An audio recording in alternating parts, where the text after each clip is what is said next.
लग्नाच्या 2 दिवस अगोदरच या तरुणाबरोबर अतिशय दुर्दैवी घटना घडली। योगीराज साखरे, वय वर्ष 27 असे या तरुणाचे नाव। लग्न पत्रिका वाटण्याचे काम जोरात चालू होते। बस्ता खरेदी केला होता, परंतु कोणालाही कल्पना नव्हती ज्या मुलाचं लग्न ठरलं त्याच्याबरोबर अतिशय दुर्दैवी घटना घडेल। योगीराज हे प्रसिद्ध बांधकाम व्यावसायिक शैलास साखरे यांचे थोरले चिरंजीव होते।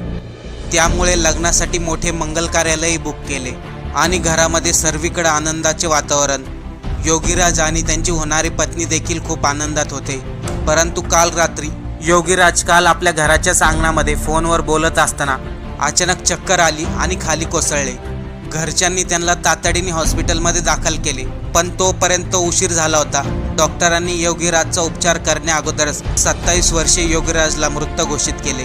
योगीराजचा हृदयविकाराच्या झटक्याने दुर्दैवी मृत्यू झाला। कोरोना काळामध्ये सर्वांनी वॅक्सिन